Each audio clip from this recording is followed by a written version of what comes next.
Better late than never.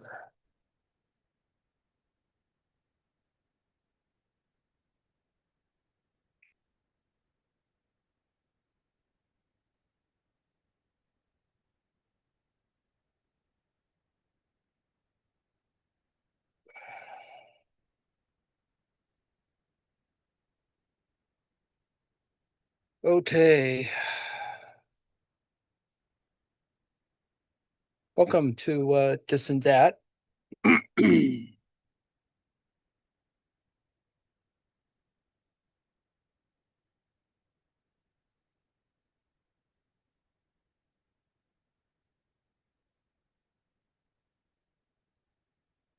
Marx Capital and the madness of economic reason.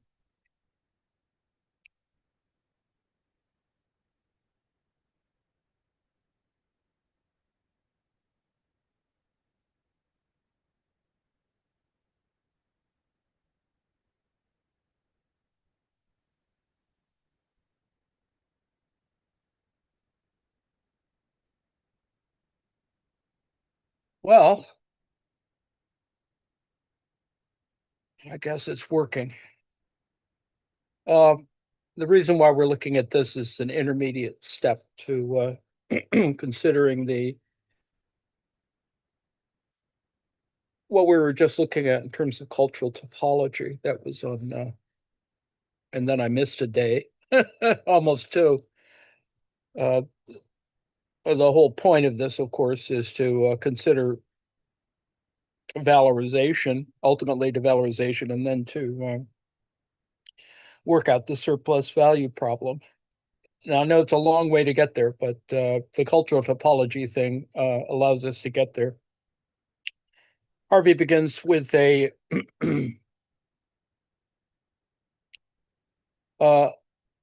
quote from Shakespeare, and then we move further on. The point in this first, in the introduction, well, the prologue, is to think about things like the water cycle. And note, of course, that there's sublimation and desublimation in this, among other many things.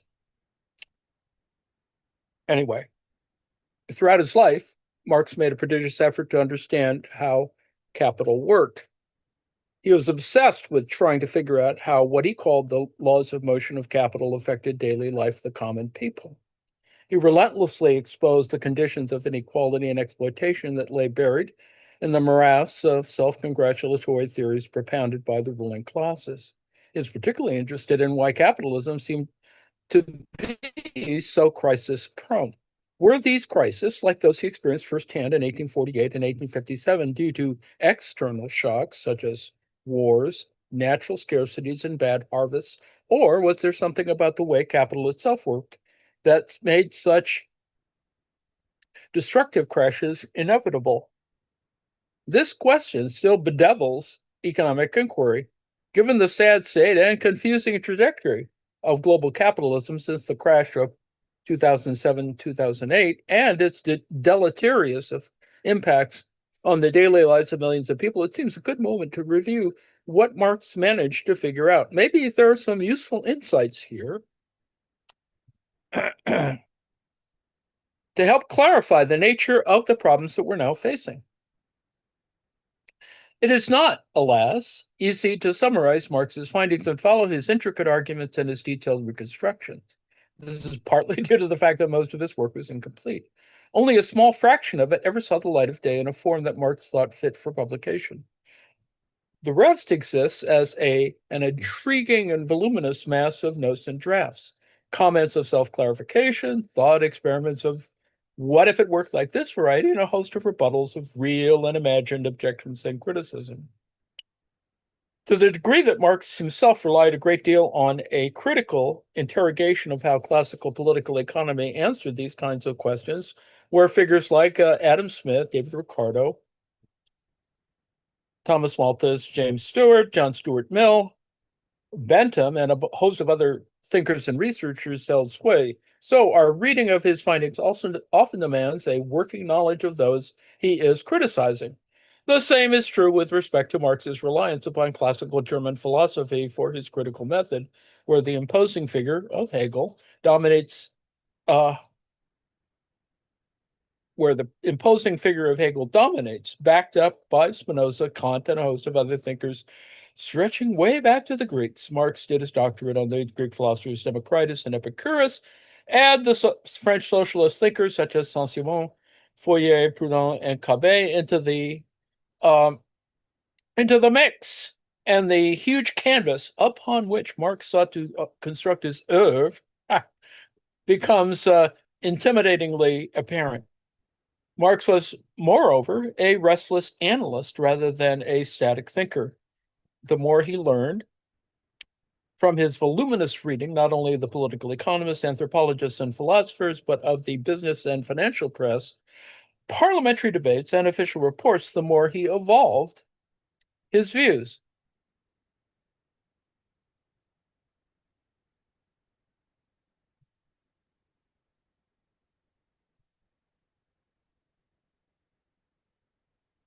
Or some would say changed his mind. He was a voracious reader of classical literature, Shakespeare, Cervantes, Goethe, Balzac, Dante, Shelley, and on and on. He not only spiced up his writing, particularly in the first volume of Capital, which is a literary masterpiece, with lots of references to their thinking, but he genuinely valued their insights into how the world worked and drew much inspiration from their method of presentation. And if that did not suffice, there was a voluminous correspondence with fellow travelers in multiple languages, along with lectures and talks to British trade unionists or communications in and around the International Working Men's Association, formed in 1864 with its pan-European working class aspirations. Marx was an activist and polemicist, as well as a theorist, scholar, and thinker of the first rank. The closest he ever came to getting a steady income was as a regular correspondent to the New York Tribune, which was one of the greatest circulation newspapers in the United States at that time. While his columns asserted his distinctive views, they also entailed up-to-date analysis of current events. In recent times, there's been a flurry of comprehensive studies of Marx in relation to the personal, political, intellectual, and economic milieu in which he was writing. The major works of Jonathan Sperber and Gareth Stedman Jones are invaluable, at least in certain respects. Footnote 1. Unfortunately, they also seem aimed at burying Marx's thinking in massive earth, along with Marx himself, in Highgate Cemetery as a dated and defective product of 19th century thought. Marx is an interesting historical figure for them, but his conceptual apparatus has little relevance today, if it ever did. Both of them forget that the object of Marx's study in Capital was capital. That is, in the book Capital, was capital and not 19th century life, about which he certainly had many opinions. And Capital is still with us, alive and well in some respects, while plainly ailing, if not spiraling out of control, drunk on its own success and excess in others. Marx considered the concept of capital foundational for modern economics as well as for the critical understanding of bourgeois society. Yet one can read to the end of the Stedman Jones and Sperber volumes without having the foggiest clue as to what Marx's concept of capital was all about, let alone how it might be put to good use today. Marx's analyses, though obviously dated in some ways, are, I find, more relevant now than they were at their time of their writing. What in Marx's day was a dominant economic system in only a small corner of the world now blankets the earth with astonishing implications and results. In Marx's time, political economy was a far more open terrain of debate than it is now. Since then, a supposedly scientific, highly mathematized, and data-driven field of study called economics has achieved the status of an orthodoxy, a closed body of supposedly rational knowledge, a true science, to which no one else is admitted except on state and corporate business. It is now supplemented by a growing belief in the powers of computer capacity, doubling every 2 years, to construct, dissect, and analyze enormous data sets on almost everything. For some influential analysts sponsored by the big corporations, This supposedly opens the way to a techno-utopia of rational management, for example, smart cities, where artificial intelligence rules. This fantasy rests on the assumption that if something cannot be measured and condensed into data points, then it is either irrelevant or does not exist. Make no mistake, large data sets can be extremely useful, but they do not exhaust the terrain of what needs to be known. They do not help solve problems of alienation or of deteriorating social relations. Marx's prescient commentaries on capitalist laws of motion and their internal contradictions, its fundamental and underlying irrationalities turned out to be far more incisive and penetrating than the one-dimensional macroeconomic theories of contemporary economics that were found so wanting when confronted with the crash of 2007-2008 and its long drawn-out aftermath. Marx's analyses, along with his distinctive method of inquiry and his mode of theorizing, are invaluable for our intellectual struggles to understand the capitalism of our times. His insights deserve to be taken up and studied critically with all due seriousness. So, what then are we to make of Marx's concept of capital and of its purported laws of motion? How might this help us understand our current predicaments? These are the questions I, David Harvey, shall explore here. The visualization of capital as value in motion. And lest you think this is unimportant toward the current task or the things I'm fiddling around with, I think it's quite possible to talk about some ideas that have to do with, well, certain dynamic systems, and we'll get there eventually. But let's start with Harvey in terms of talking about value in motion, because that's kind of what drove me back to this little location.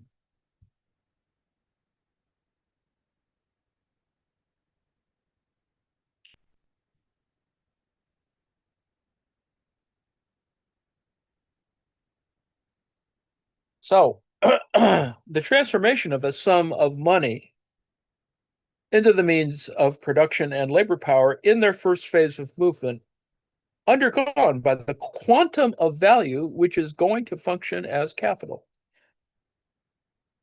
The transformation of a sum of money into means of production and labor power is the first phase of the movement undergone by the quantum of value, which is going to function as capital. It takes place in the market, within the sphere of circulation. The second phase of the movement, the process of production, is complete as soon as the means of production have been converted into commodities whose value exceeds that of their component parts, and therefore contains the capital originally advanced plus a surplus value. The commodities must then be thrown back into the sphere of circulation. They must be sold. Their value must be realized in money. This money must be transformed once again into capital, and so on again and again. This cycle, in which the same phases are continually gone through in succession, forms the circulation of capital.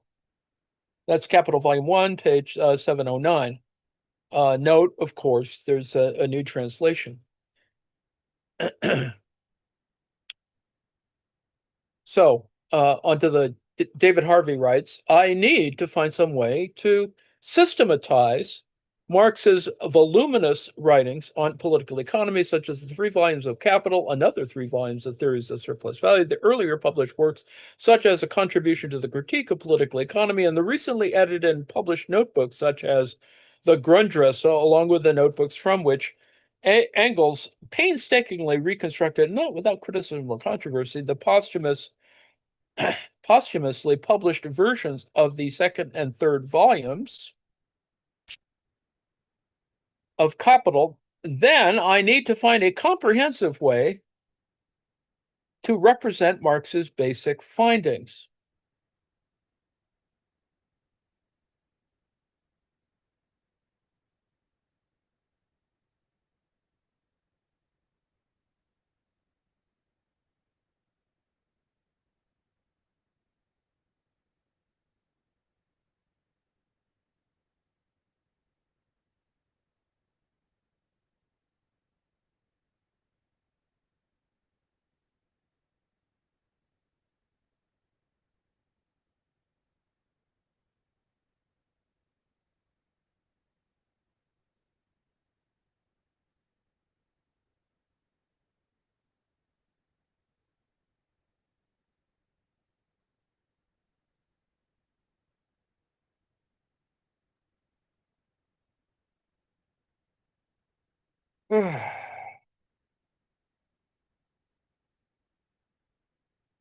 Sorry. In the natural sciences, we find many simplified representations of complex processes, which help visualize what is going on in some field of inquiry. One such representation I find particularly interesting and which I shall use as a template for depicting how capital works is that of the hydrological cycle. And I just showed you that illustration, figure 1, the hydrological cycle as depicted by the U.S. Geological Service. What I find particularly interesting is that the cyclical movement of H2O entails transformations of form. Liquid in the oceans evaporates under the glare of the sun and moves as vapor upwards until it condenses out as the water droplets that form clouds. If the droplets form at a high enough altitude, they crystallize out as ice particles, which form the high-flying cirrus clouds that give us beautiful sunsets. At some point, the droplets or ice particles merge, and as they become heavier, they drop from the clouds into the force of gravity as precipitation, which occurs in a variety of forms. Rain, fog, dew, snow, ice, hail, freezing rain. Once returned to the surface of the earth, some of the water falls directly back into the oceans. Some of it gets stuck on high ground or cold regions as ice that moves extremely slowly, if at all, while the rest flows downward across that land as streams and rivers, with some water evaporating back into the atmosphere or under the land as groundwater back into the oceans. En route, it is used by plants and animals that transpire and perspire to return some water directly to the atmosphere through evapotranspiration. There are also large amounts of water stored in ice fields or underground aquifers. Not everything is in motion at the same pace. Glaciers move at the proverbial glacial pace. Torrents rush downhill. Groundwater sometimes takes many years to travel a few miles. What I like about this model is that it depicts H2O passing through different forms and states at different rates before returning to the oceans to start all over again. This is very similar to how capital moves. It begins as money capital before taking on commodity form, passing through production systems and emerging as new commodities to be sold or monetized in the market and distributed in different forms to different factions of claimants in the forms of wages, interest, rent, taxes, profits, before returning to the role of money capital once more. There is, however, one very significant difference between the hydrological cycle and the circulation of capital. The driving force in the hydrological cycle is incoming energy from the sun, and that is fairly constant, although it oscillates a bit. Its conversion into heat has in the past changed a great deal, plunging the Earth into ice ages or phases of tropical heat. In recent times, the heat retained has been increasingly significant due to entrapment by greenhouse gases arising out of fossil fuel use. The total volume of water equivalent circulating remains fairly constant or changes slowly, measured in historical as opposed to geological time. As ice caps melt and underground aquifers get drained dry by human uses. In the case of capital, the sources of energy, as we shall see, are more varied, and the volume of capital in motion is constantly expanding as a compound rate because of a growth requirement. The hydrological cycle is closer to a genuine cycle, although there are signs of speed up due to global warming, whereas the circulation of capital is, for reasons we shall soon explain, a spiral in constant expansion. So, next section, value in motion. So what then would a flow model of capital in motion look like, and how can this help visualize what Marx's capital is all about? I start with Marx's favorite definition of capital as value in motion. I plan here to use Marx's own terms, offering definitions as we go along. Some of his terms are unusual and on the surface may sound confusing, even mysteriously technocratic. In fact, they're not too hard to understand when explained, and the only way to be true to my mission is to tell the story of capital in Marx's own language. So, What is meant by the value that is in motion? Marx's meaning is very special, so that this is the first of his terms that requires some elaboration. Footnote 2. I will try to unfold its meaning as we go along, but its initial definition is the social labor we do for others as organized through commodity exchanges in competitive price fixing markets. This is a bit of a mouthful, but not really too hard to digest. I have shoes, but I make shoes to sell to others, and I use the money I get to buy the shirts that I need from others. In such an exchange, I, in effect, exchange my labor time making shoes for the labor time someone else spends making shirts. In a competitive economy with many people making shirts and shoes, it would make sense to think that if more labor time on average is taken up in shoe making as opposed to shirt making, then shoes should end up costing more than shirts. The price of shoes would converge around some average, and the price of shirts should also converge on some average. Value underlines the difference between these averages. It might show, for example, that one pair of shoes is equivalent to 2 shirts. But notice, it is the average labor time that counts. If I spend an inordinate amount of labor time on the shoes I make, I will not get the equivalent back in exchange. That would reward inefficiency. I will receive only the average labor time equivalent. Marx defines value as socially necessary labor time, SNLT. The labor time I spend on making goods for others to buy and use is a social relation. As such, it is like gravity, an immaterial but objective force. I cannot dissect a shirt and find atoms of value in it any more than I can dissect a stone and find atoms of gravity. Both are immaterial relations that have objective material consequences. I cannot overemphasize the importance of this conception. Physical materialism, particularly in its empiricist garb, tends not to recognize things or processes that cannot be physically documented and directly measured. But if we use concepts like value all of the time, if I say political power is highly decentralized in China, most people will understand what I mean, although we cannot go into the streets and measure it directly. Historical materialism recognizes the importance of immaterial but objective powers of this sort. We typically appeal to them to account for the collapse of the Berlin Wall, the election of Donald Trump, feelings of national identity, or the desire of indigenous populations to live according to their own cultural norms. We describe features such as power, influence, belief, status, loyalty, and social solidarity in immaterial terms.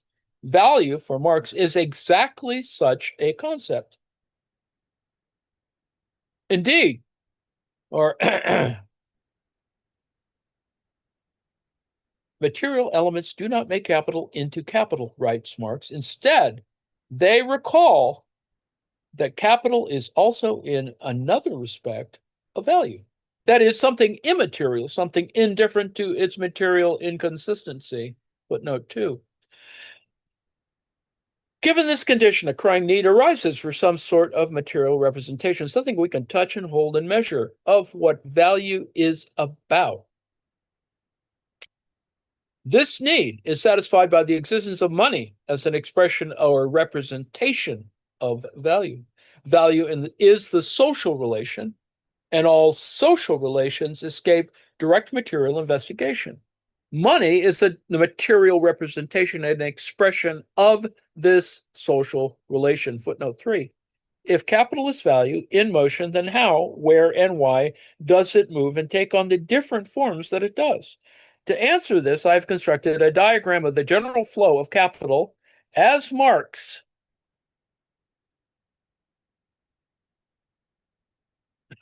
depicts it. The diagram is a bit intricate at first sight, but no more difficult than the standard visualization of the hydrological cycle.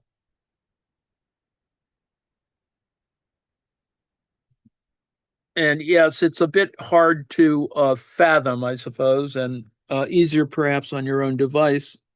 And I may actually reproduce a better version of it at some moment. The one which is very much the standard kind of diagram that David Harvey uses.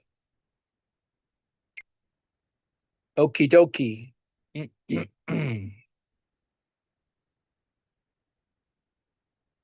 So, with respect, I think I've covered, at least in this little section, enough. We'll start again or move further on in terms of capital and money form, etc. And what we're looking at is the first chapter in a book by David Harvey of 2017 on Marx Capital and the Madness of Economic Reason. And so I'll stop here just because I think